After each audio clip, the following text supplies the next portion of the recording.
আপনি কি জানেন আপনার যে পূর্বপুরুষ রয়েছে তাদের সম্পত্তি অন্য কেউ জবরদখল করে কিংবা বেআইনিভাবে ভোগ দখল করছে? যদি আপনারা সেগুলো খুঁজে বের করতে পারেন তাহলে কেমন হয়? বর্তমান আইন বলছে অন্যের সম্পত্তি কেউ অবৈধ পন্থায় বা জবরদখল করে ভোগ দখল করতে পারবে না। ওই সকল সম্পত্তি যারা দখল করে রেখেছে তাদের ভোগ দখল ছাড়তে হবে। এখন যদি তারা ভোগ দখল ছাড়ে তাহলে সেই সকল সম্পত্তি কি হবে? কার কাছে যাবে? হ্যাঁ, আপনি হয়তো মনে মনে ভাবছেন যে যদি ওই সকল জমি বা সম্পত্তি আমি পেতাম তাহলে কেমন হতো? হ্যাঁ, এমন সুযোগ কিন্তু রয়েছে। তবে তার জন্য আপনাকে ওই সকল সম্পত্তি আগে খুঁজে বের করতে হবে। তারপরে সঠিক পদক্ষেপ গ্রহণ করতে হবে। তবে এই যে বিষয়গুলো এগুলো সম্পর্কে আপনারা কিন্তু সকলেই কম বেশি একটু হলেও জানেন, কিন্তু কোন পদ্ধতিতে খুঁজে বের করবেন সেগুলো জানেন না এবং ওই সকল সম্পত্তি নিজের ভোগ দখলে নিতে কি করবেন সেটিও হয়তো সঠিকভাবে আপনারা জানেন না। আজকের এই ভিডিওটিতে এই সংক্রান্ত বিষয়গুলো নিয়েই আপনাদের সঙ্গে বিস্তারিত আলোচনা করব। আপনাদের যদি এই ধরনের কোনো সুযোগ নেয়ার আগ্রহ থাকে তাহলে আমাদের চ্যানেলের যে ভিডিওগুলো সেগুলো দেখতে পারেন এবং এই ভিডিওটি আপনার জন্য অনেক উপকারী হতে চলেছে, তাই দেখার আমন্ত্রণ রইল। চলুন কথা না বাড়িয়ে মূল ভিডিওটি শুরু করা যাক। আসসালামু আলাইকুম সুপ্রিয় ভিউয়ার্স, প্রথমেই বলেছি আপনার পূর্বপুরুষের সম্পত্তি যদি তারা কোনো ব্যক্তির কাছে বৈধ পন্থায় হস্তান্তর না করে অর্থাৎ বিক্রয় না করে বা ওয়ারিশান সূত্রে তারা না পায় বা ওই সকল সম্পত্তি তাদেরকে চিরস্থায়ীভাবে যেমন হেবা বা অন্য কোনো পন্থায় না দেয়, তাহলে ওই সকল সম্পত্তি যে সকল ব্যক্তি ভোগ দখল করছে তারা অবৈধ দখলদার। ওই সকল ব্যক্তি চিরজীবনের জন্য ভোগ দখল করে মৃত্যুবরণ করার পরে তার ওয়ারিশরা ভোগ দখল করলেও অবৈধ দখলদার বা ওই সকল সম্পত্তির তারা অবৈধ মালিক। আবার ওই সকল সম্পত্তি যদি ওই ব্যক্তিদ্বয় ভোগ দখল করে পরবর্তীতে রেকর্ড খতিয়ান সংশোধন করে, দলিল তৈরি করে, যেমন ওয়ারিশদের মাঝে সম্পত্তি গেলে তারা তো বাটোয়ারা দলিল তৈরি করবেই, এটি স্বাভাবিক ব্যাপার এবং ওই বাটোয়ারা দলিল দেখিয়ে অন্য কারো কাছে সম্পত্তি বিক্রয় করে দিলে সেগুলোও কিন্তু অবৈধ হিসেবে বিবেচিত হবে এবং কারো কাছে যদি ওই সকল সম্পত্তি বিক্রয়ও করে দেয় তারপরেও কিন্তু অবৈধ দখলদার হিসেবে তারা বিবেচিত হবে। এই সকল সম্পত্তি কিন্তু আপনারা ভোগ দখল বের করে নিজের মালিকানায় নিতে পারবেন। এখন বুঝবেন কিভাবে যে আপনার পূর্বপুরুষের সম্পত্তি এমন রয়েছে কিনা? আপনারা সকলে অবগত রয়েছেন যে বর্তমানে ভূমি ব্যবস্থাপনায় যে রেকর্ড খতিয়ান পদ্ধতি সেটি অনলাইন ভিত্তিক হয়ে গেছে। আমাদের যে ভূমি সেবা, সেই ভূমি সেবা ওয়েবসাইটে বা সফটওয়্যারে ঢুকলে আপনারা আপনাদের এলাকার যে মৌজা ম্যাপ বা খতিয়ান সেটি কিন্তু বের করতে পারবেন।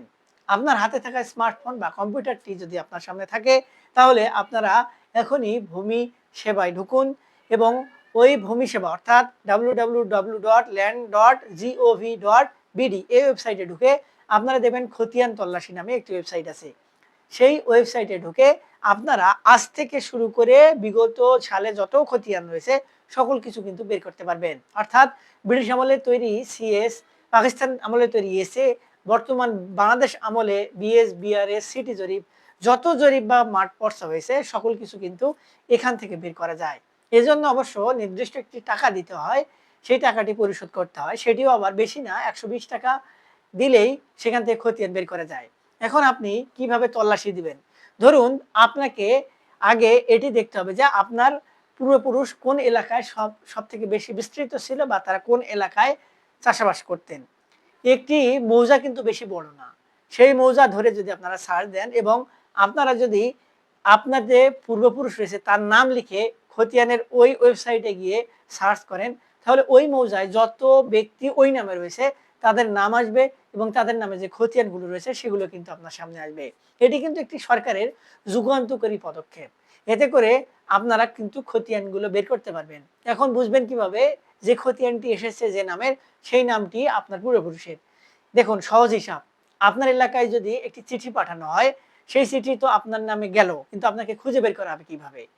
স্বাভাবিকভাবেই আপনার এই প্রশ্নটি মাথায় আসা স্বাভাবিক। যেহেতু বর্তমানে চিঠির যুগ নেই, উধাও হয়ে গেছে বললেই চলে, সেক্ষেত্রে এই বিষয়গুলো আমাদের যে নতুন প্রজন্ম বা জেনারেশন তারা বুঝবে না।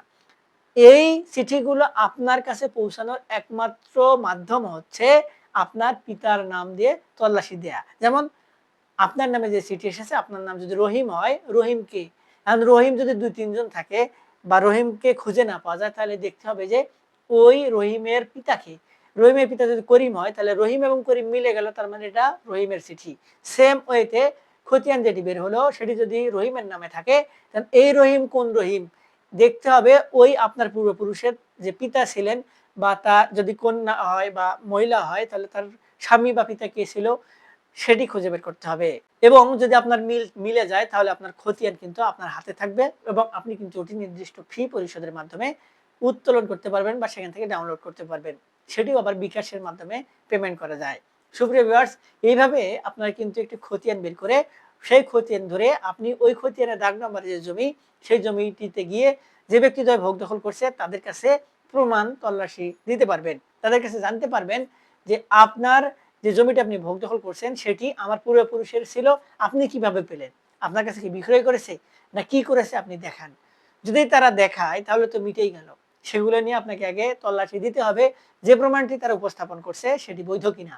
যদি আপনার পূর্বপুরুষের নাম ধরে কোনো দলিল বের হয়, সেই দলিলটি যে আপনার পূর্বপুরুষই দিয়েছে তৈরি করে, সেটি কিন্তু একবারে 100% গ্যারান্টি দিয়ে বলা যায় না। জাল দলিল তৈরি করা যায়, জাল সিগনেচারও করা যায়। একটা সময় ছিল যে একজন ব্যক্তির পরিচয় দিয়ে আরেকজন ব্যক্তি জমি বিক্রয় করেছে। আবার এমনও ছিল যে শুধুমাত্র দাগ নম্বর নিয়ে গেলেই জমি বিক্রয় করা গেছে। মালিক আছে কিনা সেটি দেখার কোনো বালাই ছিল না। ৫০০, ১০০ টাকা ঘুষ দিলেই জমির দলিল রেজিস্ট্রি হয়ে গেছে। এই বিষয়গুলো অত্যন্ত জটিল এবং এই বিষয়গুলো নিয়ে আপনাকে একজন আইনজীবীর পরামর্শ নিতে হবে। সুপ্রিয় ভিউয়ার্স, এরপরে আরেকটি পদ্ধতি হচ্ছে আপনার পূর্বপুরুষের যে পরবর্তীতে প্রজন্ম, তাদের মুখে মুখে কিন্তু এই শ্লোকগুলো থাকে যে অমুকের জমি অমুকে ব্যবহার করছে, অমুকের জমি অমুকে ভোগ দখল করছে। আপনার পিতা বা মাতা, তাদের কাছ থেকেও কিন্তু আপনারা তথ্য পাবেন। আপনার দাদার দাদির অমুক জায়গায় এতটুকু সম্পত্তি ছিল, সেগুলো বেদখল হয়ে রয়েছে। এইভাবেও আপনারা কিন্তু জমি বের করতে পারবেন। যদি আপনার ২-৩ মৌজা পরে বা পরের থানায় হয়ে থাকে, আপনি কিন্তু সেখানে গিয়ে আশেপাশের লোকজনকে যদি ধরেন বা জিজ্ঞেস করেন, তাহলে বিষয়গুলো কিন্তু বের হয়ে আসবে। এমনও থাকে আপনার এক বাড়ির সঙ্গে আরেক বাড়ির গ্যাঞ্জাম কিভাবে ক্ষতি করা যায় এ বিষয় নিয়ে অনেকেই কিন্তু মুখর হয়ে থাকে। তা আপনি ওই এলাকায় গিয়ে যে ব্যক্তি জমিটি ভোগ দখল করছে সেই ব্যক্তির বিপক্ষ কাউকে না কাউকে পাবেনই।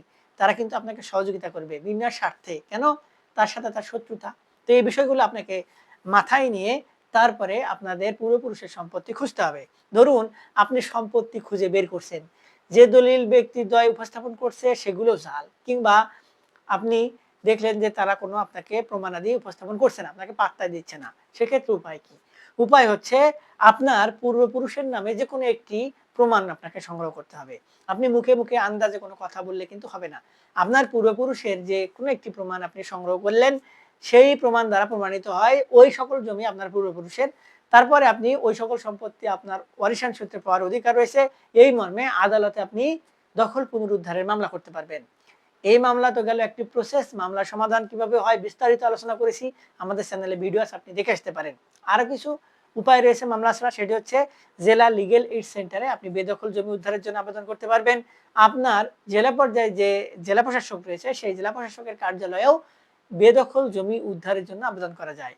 এবং এই আবেদনটি কিভাবে করবেন এ বিষয়ে সরকারের একটি নীতিগত নির্দেশনা রয়েছে। ভূমি অপরাধ প্রতিরোধ এবং প্রতিকার বিধিমালার পরিশিষ্ট ৫ একটি ফর্ম রয়েছে। সেই ফর্মের মূল প্রতিপাদ্য হচ্ছে বেদখল জমি উদ্ধারের আবেদন। সেই আবেদনটি পূরণপূর্বক আপনারা ডিসি অফিসে আবেদন করলে বা জেলা প্রশাসক অফিসে আবেদন করলে আপনার জমিগুলো কিন্তু উদ্ধারের ব্যবস্থা হবে। সুপ্রিয় ভিউয়ার্স, এই যে পদ্ধতি এবং যে পরিস্থিতির কথা বললাম, এগুলোর মাধ্যমে কিন্তু আপনাদের পূর্বপুরুষের সম্পত্তি আপনারা বের করতে পারবেন এবং পরবর্তীতে আপনার ভোগ দখলে নিয়ে আসতে পারবেন। এখন কথা হলো এগুলো করতে গেলে টাকা খরচ হবে কিনা। আদালতে মামলা করলে উকিল ফি রয়েছে, আপনার মামলার আবেদনের ফি রয়েছে, এগুলোতে খরচ হয়। লিগ্যাল এইড সেন্টার এবং জেলা প্রশাসকের আবেদনের ক্ষেত্রে কিছু পরিমাণে খরচ হলেও সেগুলো একেবারে বেশি না। তবে এই যুগে এসে একখণ্ড জমি পাওয়া কিন্তু অনেকটাই সৌভাগ্যের ব্যাপার। তাই এই ধরনের কোনো জমি যদি আপনারা খুঁজে বের করতে পারেন, সেগুলো উদ্ধার করার চেষ্টা করুন। একজন ভালো অভিজ্ঞ আইনজীবীর পরামর্শ গ্রহণ করুন। যে ব্যক্তি জয় ভোগ দখল করছে তারাও কিন্তু সহজে ছাড়তে চাবে না। তাই যেকোনো সিদ্ধান্ত নিতে গেলে ভেবেচিন্তে বুঝে শুনে তারপরে নিতে হবে। তাই অভিজ্ঞ কোনো ব্যক্তির পরামর্শ নেওয়াটাই বুদ্ধিমানের কাজ। আমি আপনাদের এই ভিডিওটিতে বেসিক ধারণাগুলো দেওয়ার চেষ্টা করেছি। আমাদের থেকে চূড়ান্ত কোনো যদি সহযোগিতা নিতে চান, সেক্ষেত্রে আমরা কনসালটেন্সি দিয়েই থাকি। আমাদের ভিডিওর নিচে কমেন্ট বক্স রয়েছে, সেখানে কমেন্টস করবেন। আমরা আপনাদের সহযোগিতা করার চেষ্টা করব। আজকে এ পর্যন্তই। দেখা হবে সামনে নতুন কোনো পরামর্শ নিয়ে, নতুন কোনো ভিডিওতে। ততদিন পর্যন্ত ভালো থাকবেন। ধন্যবাদ।